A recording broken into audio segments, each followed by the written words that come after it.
Flames ripped through Yamato's decks as torpedoes and bombs tore her hull apart.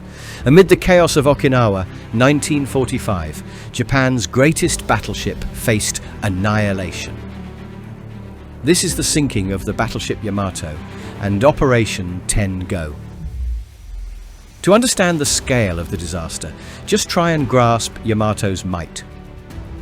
Launched in 1940, she was the largest battleship ever built, a floating fortress that dwarfed anything in the world's oceans. Displacing over 72,000 tons when fully loaded, her armoured decks and massive 18.1-inch guns symbolised Japan's naval ambition and industrial prowess. Yamato was more than a warship. She was a statement of dominance, the centrepiece of the Imperial Navy's strategy to challenge Allied naval power. Every sailor who served aboard understood the weight of responsibility, and every enemy who faced her knew the threat she represented. From ceremonial parades to combat exercises, Yamato projected confidence and national pride. Yet for all her size and firepower, she was designed for a very specific form of warfare, a battleship duel that by 1945 had become nearly obsolete in the face of American air superiority, a vulnerability that would soon prove catastrophic. But by 1945, even Yamato's immense power could not hide Japan's desperation. The island of Okinawa had become the final gateway to Japan, and Allied forces were closing in relentlessly. Months of sustained bombing and naval blockade had strangled Japanese supply lines, leaving the homeland vulnerable and morale dangerously low. In this desperate context, Operation 10 Go was conceived, a bold, almost suicidal plan to strike at the invading forces and delay their advance. Yamato, the pride of the Imperial Navy, was chosen to lead the mission, accompanied by a small escort of destroyers. The operation was not designed for victory.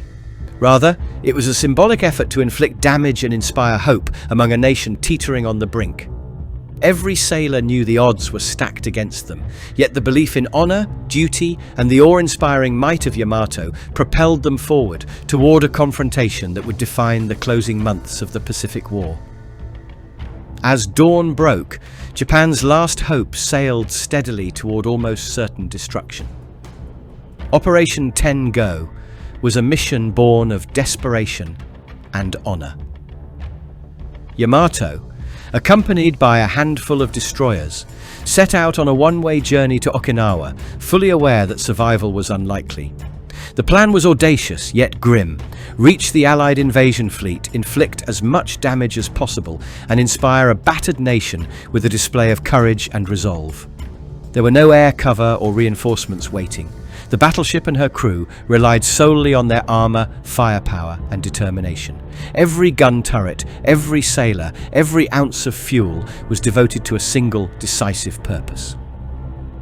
As Yamato steamed across the vast Pacific, her immense silhouette cast a shadow of hope for Japan and fear for her enemies. At the center of this high-stakes mission, Yamato was both a weapon and a symbol. A floating testament to a navy fighting against the tides of inevitability, if you will. But Yamato's journey did not go unnoticed. Enemies watched every calculated move. American intelligence had cracked Japan's communications, tracking the massive battleship as she steamed toward Okinawa. Reconnaissance planes shadowed her course, reporting position, speed, and heading to awaiting carrier groups. The US Navy, fully aware of Yamato's power, prepared waves of aircraft armed with bombs and torpedoes designed to exploit her vulnerabilities. The imbalance was stark. While Yamato boasted thick armor and colossal guns, she lacked sufficient air cover to defend against relentless aerial assault. From the decks of American carriers, pilots trained relentlessly, timing strikes to maximize damage and minimize risk.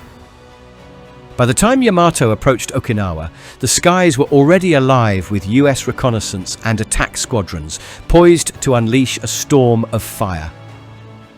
For the crew aboard the mighty battleship, there was no element of surprise, only the knowledge that their journey had been seen, tracked, and awaited by an enemy who controlled the air above them. The Pacific sky soon erupted into a storm that would seal Yamato's fate. As Yamato pressed forward, American aircraft descended in relentless waves.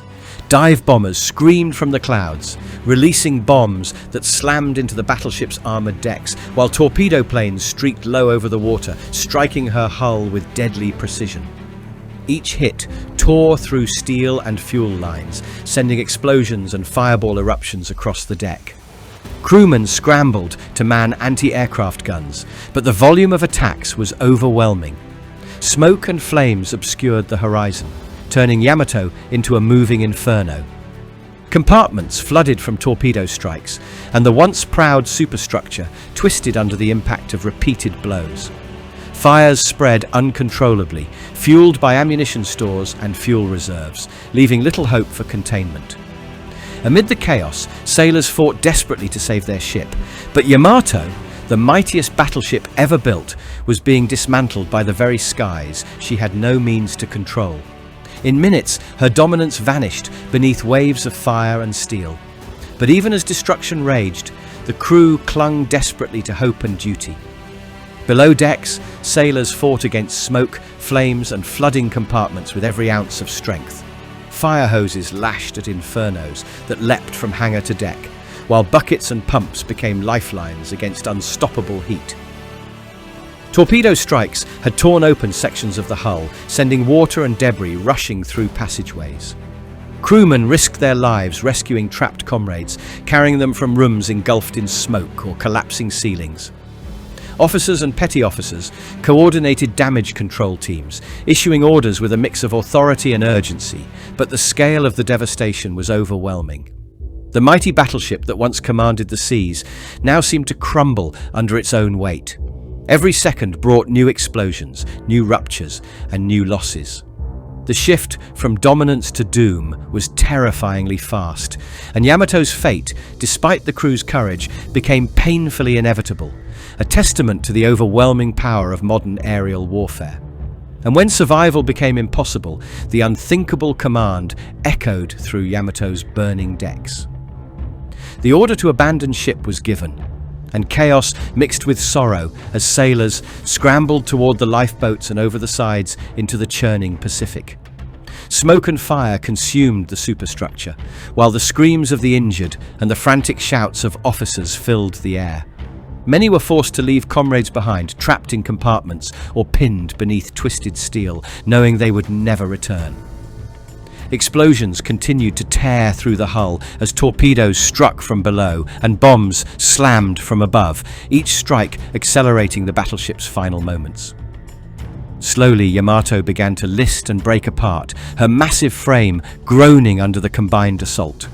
Water poured into gaping holes, and firestorms raged across the deck. Within hours, the pride of the Imperial Navy, once the largest and most powerful battleship ever built, slipped beneath the waves, leaving only smoke, debris, and the echoes of sacrifice in her wake. Yet even as Yamato disappeared beneath the waves, the consequences rippled through naval strategy.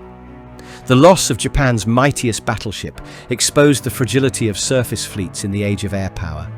Operation Tengo had failed before reaching Okinawa, demonstrating that even the largest and most heavily armored warships were vulnerable without adequate air cover. Japanese naval planners were forced to confront a new reality. Carriers and aircraft, not battleships, now dominated the seas. Morale among the surviving crews and naval leadership plummeted, while Allied forces gained confidence, realizing that Japan's ability to challenge their supremacy was severely diminished.